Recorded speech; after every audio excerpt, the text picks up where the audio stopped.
Assalamualaikum warahmatullahi wabarakatuh. Waalaikumsalam warahmatullahi wabarakatuh. Selamat pagi Bu Sunia. Pagi, Bu Farida. Bagaimana kabarnya pada pagi hari ini? Alhamdulillah sehat. Alhamdulillah sehat ini. Jadi pertemuan kita pada pagi hari ini yaitu akan merencanakan berkaitan dengan jadwal hari ini yaitu observasi pembelajaran. Nah, sebelum kita melakukan observasi pembelajaran, langkah pertama adalah kita akan melakukan terlebih dahulu percakapan dari praobservasi itu. Gunanya apa? Gunanya kita akan menyetujui atau menyepakati poin-poin yang akan menjadi pengamatan pada kegiatan observasi pada siang hari ini. Apakah Ibu Sunia berkenan? Saya sangat berkenan. Ibu Sunia, kalau saya konfirmasi ulang mengajar pelajaran matematika ya Bu? Betul. Kemudian untuk kegiatan pada siang hari ini, kalau boleh tahu bisa dijelaskan tujuan pembelajaran pertemuan siang hari ini Bu? Untuk materi hari ini kita akan mempelajari yaitu tentang jenis-jenis data. Kemudian tujuannya yaitu melalui model pembelajaran project based learning, itu anak-anak mampu menyajikan data dalam bentuk tabel distribusi frekuensi, kemudian disajikan dalam bentuk histogram dan polygon frekuensi. Baik-baik. Jadi metode yang digunakan yaitu PJBL ya Bu. Kemudian untuk area pengembangan yang hendak dicapai boleh disebutkan Ibu? Untuk strateginya, area pengembangannya kompetisi siswa dalam penyajian data statistika. Kemudian mengimplementasi pembelajaran berdiferensiasi untuk siswa didik sesuai dengan kemampuan dan kebutuhan belajar masing-masing. Contohnya misalkan dari data renta, yaitu yang akan saya sampaikan, misalkan data dari tinggi badan atau berat badan siswa didik. Kemudian dari data mentah itu akan kita buat menjadi tabel distribusi frekuensi sehingga nanti anak-anak bisa juga membuat dalam bentuk histogram dan polygon frekuensi. Ada lagi area pengembangan yang sudah dicapai? Yaitu implementasi pembelajaran sosial emosional. Seperti contohnya anak-anak kan berbeda-beda kemampuannya. Jadi mungkin nanti dari histogram itu bisa nanti dibuat menjadi polygon frekuensi ataupun dari tabel distribusi frekuensi nanti bisa dirubah menjadi histogram atau polygon frekuensi. Dan juga ya Bu, dan kesiapan belajarnya juga ya. Kesiapan juga mungkin barangkali ada yang kemarin beberapa hari nggak masuk sakit, hari ini nanti coba kita siapkan anak-anak supaya bisa menerima materi dengan baik. Lalu dengan tujuan pembelajaran yang demikian, kira-kira strategi apa yang Bu Sunia persiapkan untuk pembelajaran pada siang hari ini? Itu melibatkan peserta didik supaya lebih aktif lagi dalam kegiatan, misalkan contoh pengukuran berat badan, tinggi badan. Kemudian nanti akan kita sampaikan bagaimana langkah-langkah membuat dari data tersebut menjadi sebuah tabel distribusi frekuensi supaya nanti anak-anak biar bisa mudah membaca data tersebut. Jadi kita sudah jelas ya Ibu di percakapan pada pagi hari ini kita sudah menentukan tujuan pembelajaran, kemudian area pengembangan hingga strategi yang dipersiapkan. Nanti kita akan melanjutkan ke tahap berikutnya yaitu observasi pembelajaran, yang mana dalam kegiatan nanti akan dilakukan observasi berkaitan dengan kesesuaian antara yang tertulis ataupun yang direncanakan dengan yang ada di lapangan. Seperti itu Bu Sunia. Saya mengucapkan terima kasih atas keterangannya, atas informasinya. Mari kita berlanjut kepada kegiatan observasi. Assalamualaikum warahmatullahi wabarakatuh. Waalaikumsalam warahmatullahi wabarakatuh. Bismillahirrahmanirrahim. Alhamdulillahi robba wa bil islami dinan wa bi Muhammadin nabiyya wa rasulah.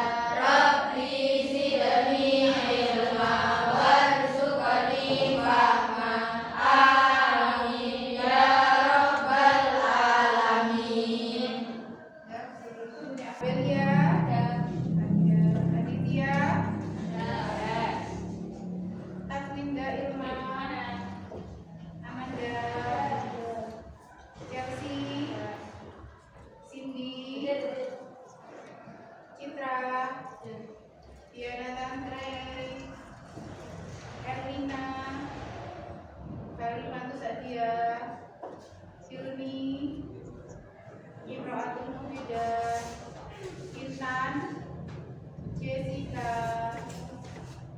Karina, Khairul Amal, Tulatul Laili, Husnul Fatimah, Wiko kemana? Cidat, Nabela, Nadia, Naswadifa, Novita, Putri Anggi, dan Rama, Rikul, siapa? Rizka, Anissa, Salsabila, Rahmawati Afriani, Fafera. Terima kasih ya. Sebelum mulai pembelajaran, kita membuat kesepakatan terlebih dahulu ya. Jadi nanti kita akan mempelajari yaitu tentang statistika.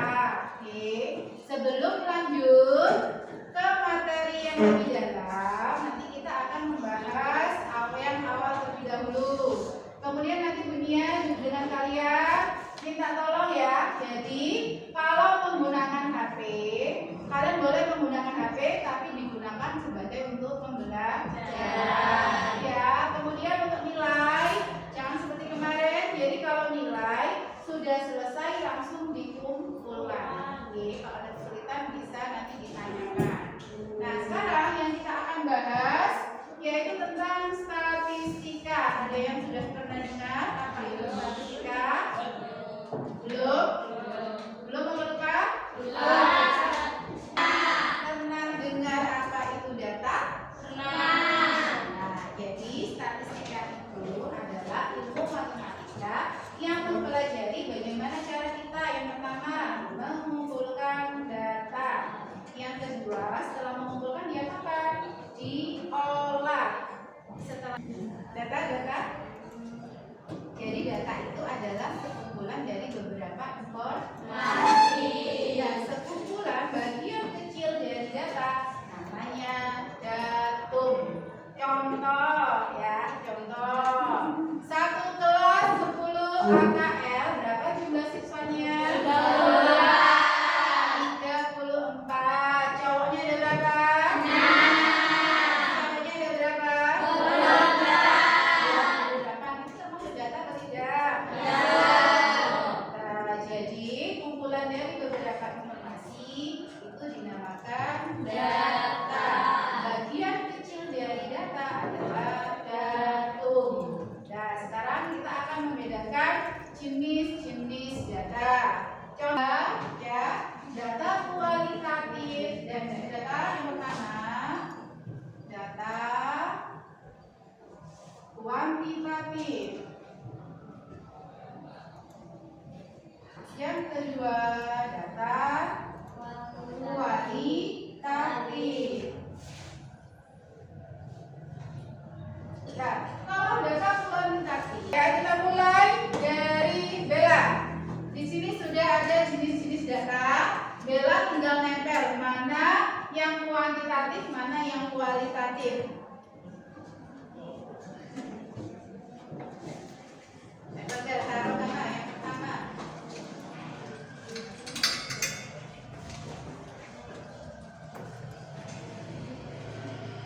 Oke, data tentang Bella dibaca minta tolong. Pekerjaan wali murid. Apakah benar data pekerjaan wali murid itu termasuk data kualitatif? Dari depan punya ke belakang. Rizka. Lihat dulu datanya tentang apa, kemudian bedakan apakah ini data kuantitatif atau kualitatif. Yang mana tadi? Yang mana? Nah, baca dulu Riz, datanya tentang apa Riz? Benar penempatannya? Benar. Kenapa? Karena tinggi badan nanti disajikan dalam bentuk angka dan diperoleh jadi mengukur.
dua ada data diskrit, yang satunya ada data kontinu.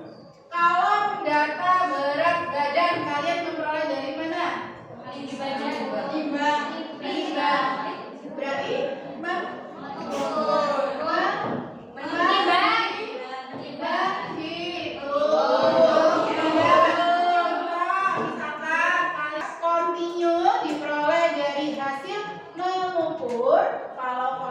Berarti kalau diskrit diperoleh dari hasil menghitung. Sudah bisa membedakan? Bisa membedakan? Tuh, tentang jenis-jenis data. Sekarang kalau kalian membaca data, paling mudah datanya itu dalam bentuk apa? Tabel. Ada lagi? Diagram lingkaran. Ada lagi? SMP sudah pernah dengan yang tadi. Diagram lingkaran, tabel, lagi. Diagram batang, ada lagi. Diagram garis, ada lagi. Sudah. Nah, berarti nanti setelah kita mempelajari jenis-jenis data ini, kita akan, yaitu yang pertama, ilmu statistika tadi apa? Mengumpulkan data terlebih yang akan kita pelajari, ya. Bagaimana cara mengolahnya? Kalau dulu di SMP kalian kan hanya diajari yaitu membuat diagram batang, diagram lingkaran, dan diagram garis dan seterusnya. Nah sekarang kalau datanya banyak, karena kan datanya kecil. Kalau di SMP kan pasti datanya kecil. Kalau datanya banyak, bagaimana cara membuat tabelnya? Kalau datanya banyak, kalau kita buat tabel kan nggak mungkin. Dari 50 anak, misal 50 anak, kita buat tabel 1 sampai 50 kan kepanjangan. Nah, untuk mempermudahnya, kita akan membuat tabel yang namanya tabel distribusi frekuensi. Itu digunakan untuk data kelompok atau data dengan jumlah yang lebih besar atau lebih banyak. Nah, sekarang kalian nanti tulis, ya. Kalian nanti tulis atau ingat-ingat kembali berapa berat badan kalian masing-masing. Di sini ada berapa jumlah siswanya? 34 siswa atau peserta didik. Kemudian mulai dulu dari Bella. Berapa Bel? Bella 45. Kemudian April 7. Ya? 47. Kemudian berapa? 47 sama. Terus Amanda?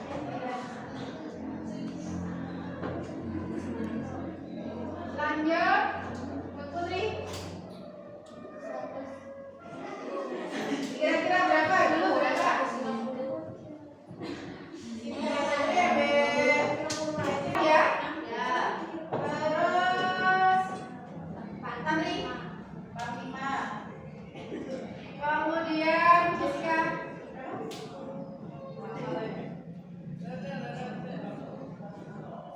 Talina.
tinggal klik, lock, kemudian tekan 1,7. Kemudian kalian kalikan dengan 3,3 jadi berapa? Hasil log 30 tadi kalikan 3,3 dikali 1,4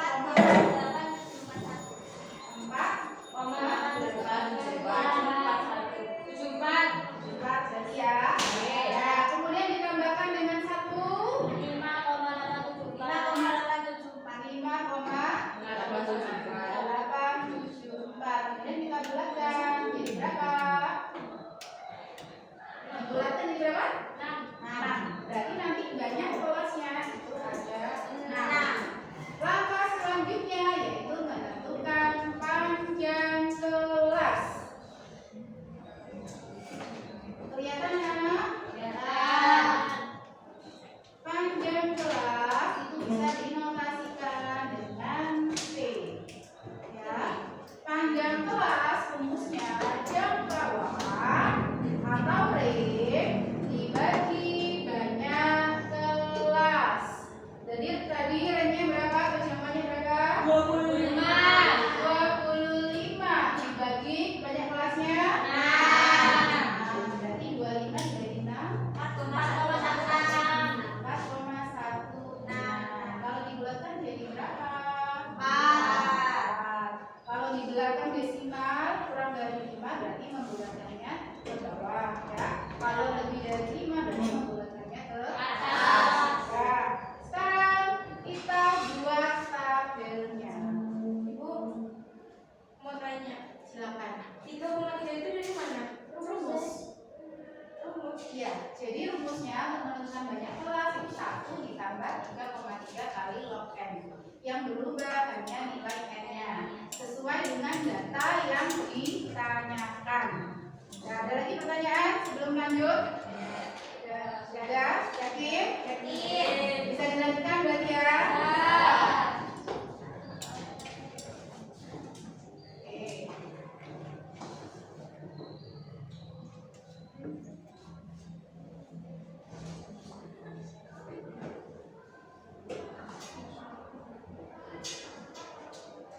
Kita buat tabelnya dulu. Jadi kalau mau membuat histogram, langkah pertama sama.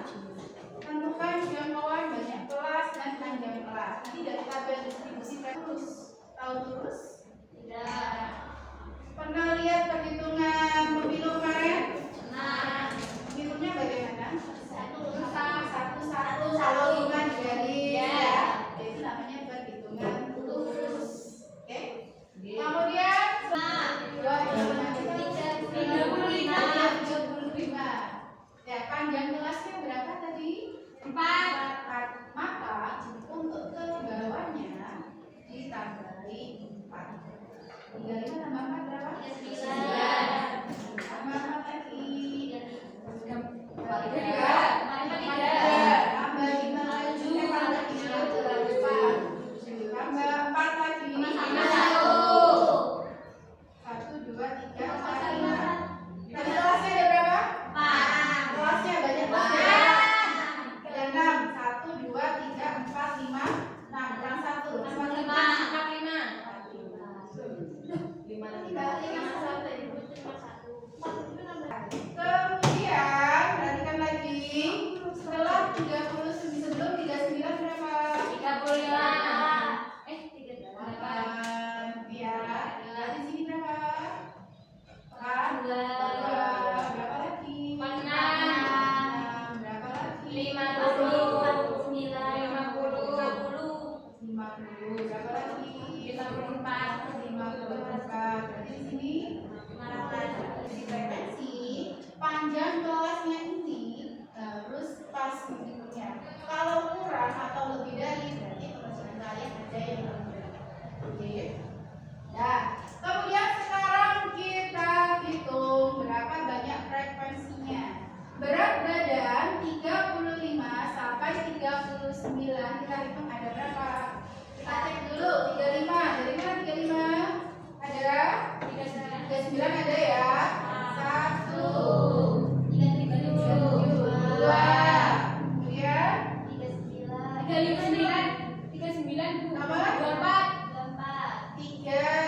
Ya,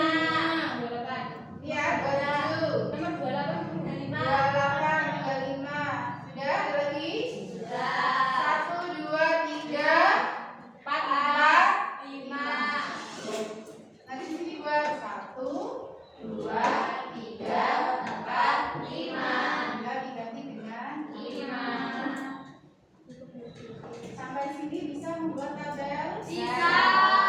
Pokoknya syaratnya harus memenuhi 3 unsur ini ya. Menentukan apa dulu? Yang kedua? Yang ketiga? Nanti baru bisa membuat yang namanya apa tadi? Tabel distribusi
akuntansi.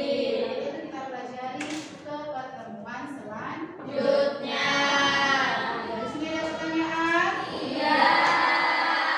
Berarti yang kembali, berarti berat badan ini, sekarang kasih keluar ya. Berat badan ini berarti termasuk data apa? Kuantitasi. Bagaimana cara kita memperolehnya? Kalau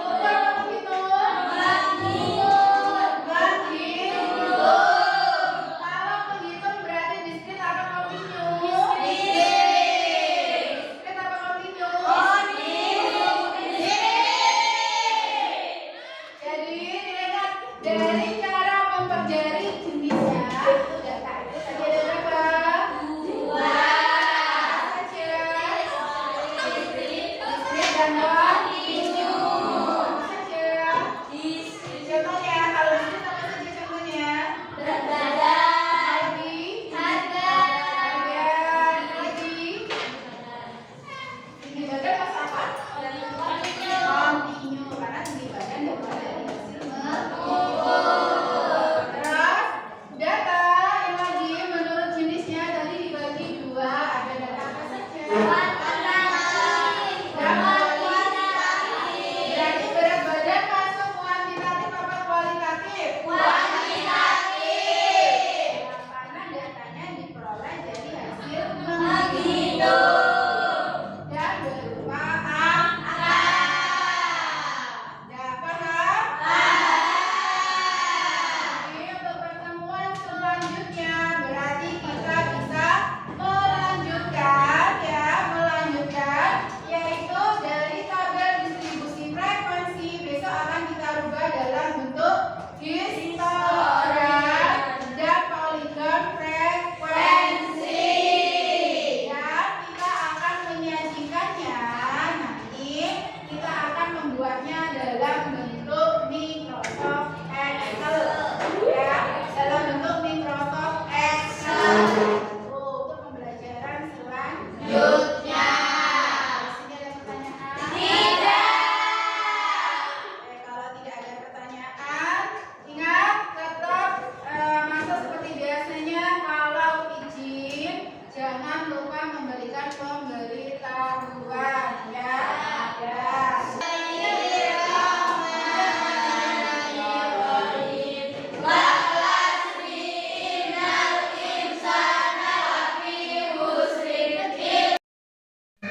Kita izin dimulai ya. Bismillahirrahmanirrahim. Assalamualaikum warahmatullahi wabarakatuh. Waalaikumsalam warahmatullahi wabarakatuh. Selamat siang Bapak Irwan, selamat siang Ibu Sunia. Jadi pada siang hari ini kita akan melakukan diskusi terkait dengan penyampaian beberapa catatan ataupun temuan-temuan setelah kemarin kita melakukan observasi pembelajaran. Kira-kira Bu Sunia perasaannya seperti apa setelah melakukan observasi pembelajaran kemarin? Pertama agak grogi ya, karena ada yang nungguin, ada yang mengawasi. Tapi dari situ banyak positifnya dari pembelajaran kemarin. Ini saya tahu kekurangan selama pembelajaran apa saja dan bagaimana cara mengatasinya. Tapi hari ini sehat ya Bu? Alhamdulillah sehat. Nah, nah, jadi melanjutkan terkait dengan kemarin pasca kegiatan observasi pembelajaran. Jadi sesuai dengan hasil diskusi kita pada awal pada percakapan pra-observasi, yang mana di pra-observasi kita sudah berdiskusi, berbincang terkait dengan tujuan pembelajaran, kemudian aspek yang ingin dikembangkan, dan juga dari strategi pengembangan. Nah, dari catatan itu, dari kesepakatan itu, kemudian saya melakukan observasi di kelas. Nah, ada beberapa catatan Ibu Sunia. Jadi Ibu Sunia ini saya konfirmasi ulang mengajar matematika gitu. Jadi catatan yang saya temukan kemarin pada saat melakukan observasi pembelajaran adalah yang pertama. Jadi saya terkait dengan aspek pengembangan kompetensi siswa, dari hasil pengamatan sebenarnya sudah sangat terlihat interaksinya anak-anak, kompetensi berkembangnya anak-anak sudah sangat terlihat, dibuktikan dengan hampir sebagian kelas itu siswa dapat menjawab apa yang ditanyakan oleh Ibu Sunia oleh selaku guru mapel. Nah, hal ini dapat ditarik kesimpulan bahwasanya sebenarnya siswa itu menyimak apa yang telah disampaikan oleh guru. Nah, kemudian poin yang kedua, selain itu jadi ada interaksi. Kemarin pada saat pembelajaran terjadi interaksi, siswa bertanya, kemudian ditanggapi oleh guru. Nah, dalam hal ini berarti siswa itu merespon apa yang disampaikan. Ketika dia tidak paham, dia mengerti. Jadi ada interaksi. Jadi siswa tidak hanya menjadi yang menerima materi seperti itu. Jadi siswa tetap mengambil kendali bagaimana dia memilih sendiri metode pembelajarannya. Nah, kemudian yang ketiga, pada aspek pengembangan implementasi pembelajaran diferensiasi terutama sudah terlihat Bu, sebenarnya sudah terlihat dari segi prosesnya. Penjenengan kira-kira merasa atau tidak nggih? Jadi prosesnya sudah terlihat. Pada saat itu saya sudah melihat siswa sudah ditugasi untuk membuat data ataupun menyajikan data kelompok melalui histogram ataupun poligon frekuensi. Nah, kemarin materinya itu kan ya Bu. Nah, namun karena keterbatasan waktu yang kemarin hanya kurang lebih 2 JP dan 2 JP itu pun tidak penuh, ya karena keterbatasan waktu sehingga sangat disayangkan proyeknya belum dapat terselesaikan. Nah, itu temuan-temuan. Satu lagi Bu, terkait dengan implementasi KSE. Jadi KSE-nya sudah sangat terlihat, sudah bagus sekali untuk ukuran Ibu Sunia yang memang baru mendapatkan materi ini. Jadi di awal sudah menanyakan kabar, sudah menanyakan kesiapannya anak-anak, apalagi manajemen dirinya sudah terlihat sekali. Dengan menanyakan kabar, pertanyaan pemantik dan lain sebagainya. Nah, itu tadi temuan-temuan yang catatan-catatan yang saya temukan pada saat observasi. Apakah Ibu Sunia sepakat ataupun merasa memang ini benar atau tidak? Kira-kira? Iya, benar sekali. Ternyata untuk penyajian data ini, terutama karena ini sudah data kelompok, ternyata 2 JP itu tidak cukup. Kita hanya sampai kemarin itu di pembuatan tabel distribusi frekuensi. Sedangkan untuk ke project histogram sama poligon frekuensi itu belum tersampaikan. Tidak nutup istilahnya waktunya tidak. Iya, tidak nutup seperti itu. Nah, kemudian kira-kira nih, kalau kita sudah tahu nih, akar masalahnya adalah karena alokasi waktu yang tidak memenuhi untuk sampai dengan project. Kira-kira dari Bu Sunia sendiri memberikan solusi seperti apa? Mungkin nanti yang pertama evaluasi lagi untuk jam ini bisa saya tempatkan di jam yang lebih banyak, misalkan 4 jam, 4 JP. JP yang lebih panjang seperti JP yang itu. lebih panjang seperti itu. Karena ternyata kalau datanya kita mulai dari awal, mencari datanya lebih awal, itu ternyata memang memakan waktu yang lebih lama. Kecuali kalau data itu sudah ada, kemudian anak-anak kita tinggal instruksikan bagaimana langkah-langkah membuat data yang benar. Jadi dari awal jadi agak lama. Sudah sangat kontekstual sekali yang kemarin itu ya Bu, karena kebetulan contohnya itu memang sudah ada di sekitar. Jadi anak-anak hanya diminta untuk mendata berat badan dan tinggi badan seperti itu. Mungkin nanti rencana tindak lanjutnya berarti terkait dengan penyesuaian waktu ya Bu. Iya, penyesuaian waktu. Karena interaksi dengan anak saya kira sudah cukup, ya sudah baik. Tinggal kita menyesuaikan waktu saja. Kemudian setelah berdiskusi ini apakah ada permasalahan lagi Bu yang mungkin dihadapi atau dialami ketika pembelajaran ini selain waktu? Selain waktu mungkin anak-anak yang kemampuannya berbeda dalam menanggapannya itu mungkin harus dikelompokkan lagi, disesuaikan dengan kemampuan anak-anak masing-masing.